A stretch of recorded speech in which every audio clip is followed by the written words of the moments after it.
When you think about the PlayStation 2, what's the first game that comes to mind? Maybe you loved genre-defining sandbox games like Grand Theft Auto. Shoot'ems, sneak'ems, fight'ems. What about horror games like Silent Hill 2 or 3?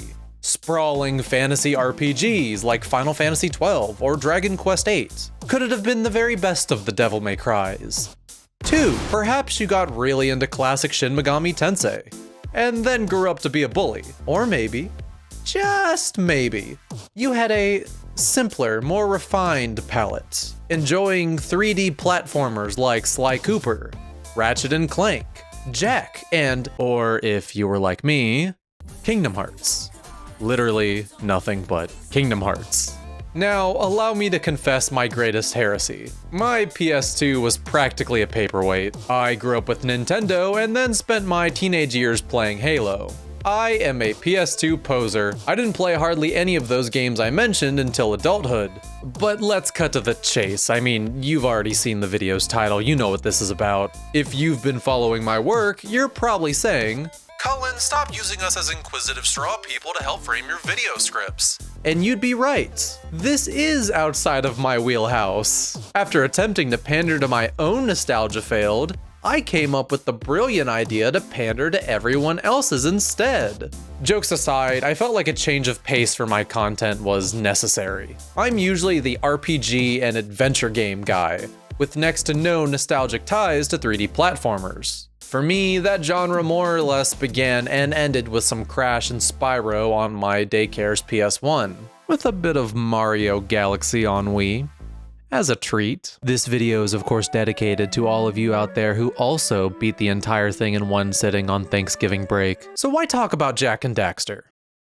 I don't know, I didn't put that much thought into it. I guess it's because the series has always been a bunch of bold, italicized question marks for me. I'm sure there are plenty of videos on this hellscape website about the series from people who grew up with the games, but I doubt there are many from people playing it for the first time in 2021.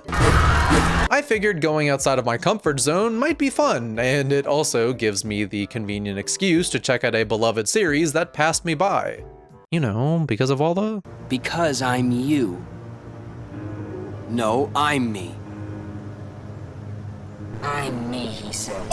Jak and Daxter seemed to reinvent itself with each entry, leaving the series' exact identity somewhat difficult to pinpoint. As of recording this, I've only played the first entry to completion, but they apparently go from traditional Scrimblow to Scrimblow GTA to Scrimblow Max to Scrimblow Kart? Top Scrimblow as well, huh? Okay then, I'll be damned. And who could forget about the PSP classic, Bimblow? The series was created by Naughty Dog and was released between their two other famous franchises, Funny Jump Animal Breaks Boxes and Quirky White Dude Shoots People and Causes International Incidents. Right. So, how'd we get here, huh? Look no further than Jak and Daxter. Trust me, this will make sense in time. Let's get into it, shall we? Jak and Daxter, the precursor legacy, is another entry in the video game genre video games. Simple premise. Jak is a silent protagonist with an ugly friend who got dropped into a pit of Dark Eco. Making him less ugly and more furry. I'd call it an improvement, but the Dark Eco sadly didn't fix his rancid personality. I suppose we take what we can get, I guess. There are a lot of terms and lore to be found, but this is one of those instances where the story is there to service the gameplay. The crux of it is to turn Baxter into a human and, yeah, again, no thanks. The plot at least manages to enrich the places you jump around in, not take away from them. Look, I'm not going to wax poetic over Jak and Daxter's story when the closest thing to a main theme I could think of with this game is, don't be a silent protagonist or your friends will exploit you for cheap labor. It's also hard to make a deep mechanical breakdown of the gameplay when there isn't much to break down. You jump, punch, spin, bounce, and collect things. Wow, it's almost as if this is a platformer. In terms of gameplay analysis, I'm a bit out of my element, but it is important to mention that I knew what I was getting into, and I'm not saying the simple gameplay is necessarily a bad thing. There's no real mechanical growth to be found during your playthrough, rather the growth comes from the player's skill. I'm sure people online have debated heavily on what makes a platformer good, be it spacing the unlocking of mechanics out across the experience or giving the players every ability they need right off the bat. I have nothing to really add to said debate, if it even exists, but Jak and Daxter did feel a bit too simple for me. Personally, I like when a game's mechanics grow alongside the player's own skill level, but Jak 1's not about that. The idea was to give you your entire moveset from the get-go, which is great for replays or speedruns, but makes the initial experience a little static. There are benefits to this approach though. I like that you have plenty of time to familiarize yourself with Jak's movement options as you're being presented with progressively harder challenges as time goes on, which, in this case, means a lot of death pits. Look, there can only be so much roundabout discussion in the vein of, I must say, I would indeed prefer it designed a different way, but I do understand why it was designed the way it was, and I think that's splendid. before this video becomes redundant, so let's move on for now. The gameplay loop starts strong. From the beginning, you're given 2 large sandboxes with a variety of goals available to work towards at your own leisure. Game design 101, baby, you love to see it. While I was playing this opening, I started to see why this game was so beloved. It's relaxing, really nailing that tropical island atmosphere. Unfortunately, it dropped that almost immediately after those first 2 levels, focusing instead on some pretty generic platforming locales. You got your snow place, your lava place, your bad underwater place, the bug-infested cave, far too many vehicle segments, you know, all the usual suspects. I wouldn't say it's entirely generic, but I think there's a reason why the later levels are comparatively unmemorable. I should make it clear that this isn't necessarily a flaw, but I had a vastly different idea about how the experience was going to play out, judging by the first few areas. Sentinel Beach and Forbidden Jungle gave me the impression that this was going to be a lighthearted romp. You know, one of those chill-as-hell comfort games. But you see, Jak and Daxter is hardly that. It's a greedy little goblin, guarding its pits, ready to smack down your hopes and dreams into the endless void of nostalgia. Those vibes are present, but are muddled by frustrating level design and a really bad checkpoint system. I undoubtedly know a certain person can connect with what Jak and Daxter has to offer, and the love it still gets from its fans to this day makes that evident. But despite giving it a fair shot with an open mind, I realized I am not that person. You see, Jak and Daxter the Precursor Legacy's core demographic are kids and teens whose first PS2 game was Jak and Daxter the Precursor Legacy. That's right, Naughty Dog, I see your tactics. Have to begin the brainwashing at an early age, Okay, at least that's the thread that's connected all of my friends who have hyped it up for me, and I genuinely admire their passion for it. I really do. But I found myself frustrated and somewhat underwhelmed by the time I hit credits. It was disappointing to me that Naughty Dog's idea of raising the stakes was just increasing the death pit to ground ratio. The final level is even a bunch of platforming challenges over one huge death pit. You could say that's just a platformer thing, but I felt the implementation of it was frustrating, unfun, and overstayed its welcome. I'm not an expert in this genre, I haven't tried to hide that, and I have no idea what they should have done instead. But that's also not my job. Make no mistake, I'm not saying it's impossible for people to enjoy Jak and Daxter today, but I think there's plenty here that might not mesh with everyone. It has enough charm to justify giving it a chance if you're interested, but this is not the kind of game that'll magically change your mind on platformers if you already don't care for the genre. There's just not enough going on for it to accomplish that. And that's okay. Jak and Daxter doesn't strive to be more than a comfortable transition for fans of the genre moving from the PS1 to the PS2. And that's commendable in its own right. This is a collect-a-thon where you have to do odd jobs for wacky NPCs to get MacGuffins to advance to another area to do more odd jobs to get other MacGuffins to... You get the idea. When you enter a new level, you'll be told you need X amount of power cells, and then it'll send you off to explore and find said power cells. There's also precursor orbs, which serve as currency for you to redeem them for power cells. Both kind of collectibles are spread throughout each of the open levels, and it's up to you to explore and collect as much as you can. Exploration is the core of the experience. You're able to do most of the objectives in any order. Because the levels are all connected, you don't feel locked down to do every objective in a single area all at once. Unless you have brain goblins, then you'll just have to tough it out and get really annoyed at bad minigames. If anyone tells you the fishing minigame is not god-awful, then they are either lying to you or have Stockholm Syndrome. And don't even get me started about the Precursor Canyon. Oh, I hate it. Oh. Jak and Daxter leaves you to your own devices with only a little bit of info to nudge you in the right direction.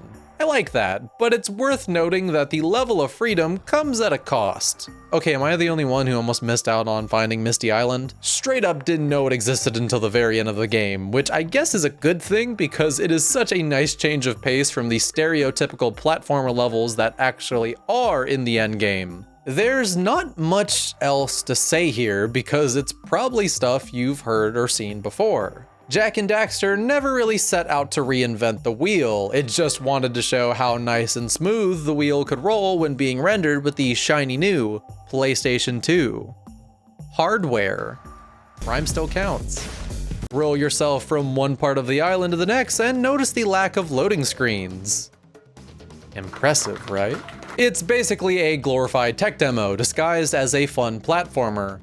And it's a rather mind-blowing experience considering it was released in, again, 2001. This game still looks great today with gorgeous environments and incredible animations, all at a buttery smooth 60 FPS. Haha, oops! Alright, Jak and Daxter fans, if you'd like another reason to disregard my opinions on this game, here it is. I played the PS4 port. I have a message to any interested parties who want to give these games a shot. If you have the option, stay away. Even on PS5, this was rough. There was noticeable input lag, your movement options were constricted, and inconsistent frame rate drops that should not exist for a PS2 game running on a PS5. Let alone a PS4. And when your platformer is about fast reaction times to make jumps, that's downright inexcusable. This is such a bad port. No fancy diction required, it just doesn't feel good. Which brings me to another caveat about my experience. And, well, story time, everybody. And trust me, this is worth bringing up only because it is the most eventful thing to happen throughout my entire playthrough. Cue the music. I'd like you to picture me sitting on a couch with my capture card connected to my PS5, ready to partake in the second and third recording sessions. There I was, laying across my couch, six-pack abs out in full force, eating a naked chicken chalupa from Taco Bell while watching the Action Button review on Tokimeki Memorial. My Elgato HD60S capture card simply could not tolerate one man holding so many W's at once. And basically all my footage now looks like this.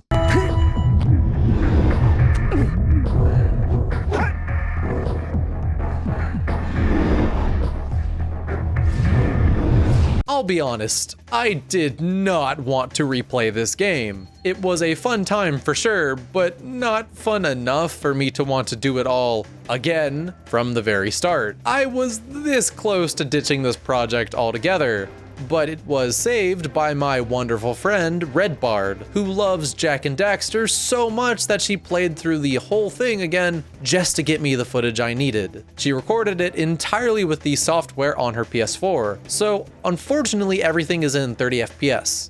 But it also might have tricked some of you into thinking that I'm actually really good at this game. Thanks, Tim. Double-edged sword though, because when I say things like the precursor basin controlled like shit and the entire section was awful over footage of me nailing it first try, just try to ignore the dissonance. Or hey, lean into it and assume I'm a Jak and Daxter expert. Naughty Dog themselves are certainly a big fan with bouncing back and forth with that concept, so I'll fall back on my ADV roots and assert my Schrodinger's rights. I think it's possible that a lot of my issues with the unresponsive controls had to do with playing that god-awful port.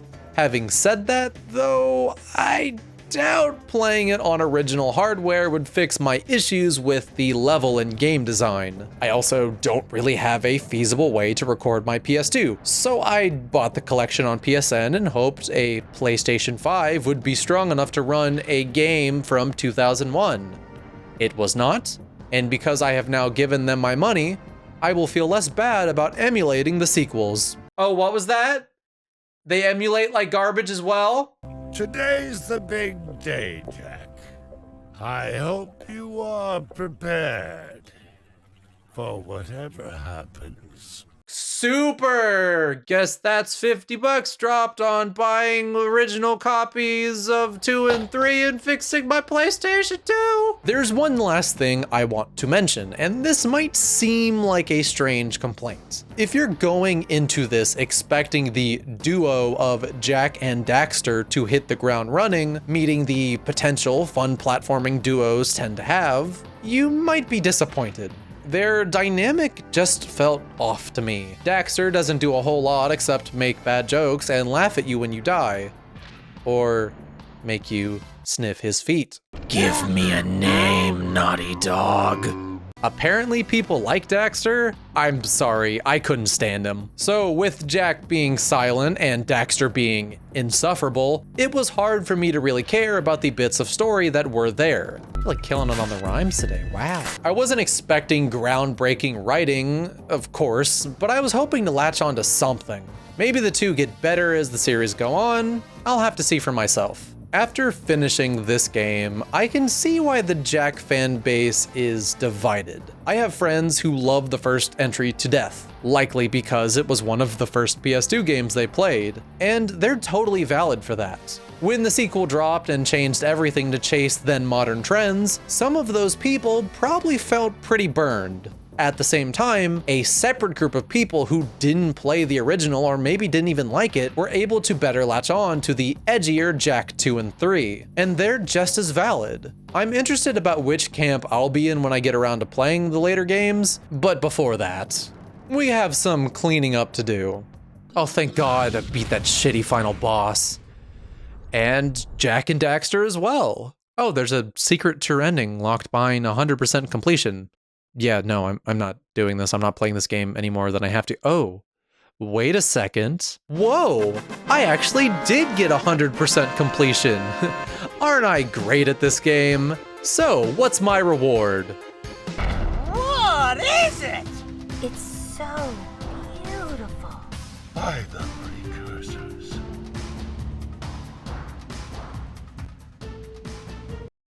Oh, cool. It's fucking nothing. Super worth it. Oh, Jesus. All right, what's the deal with Jak 2? Say something! Just this once! I'm gonna kill Praxis! Oh. All right, hell yeah. This is the kind of dumb shit I live for. Give that Scrimblow a gun. And let the revenge rampage begin.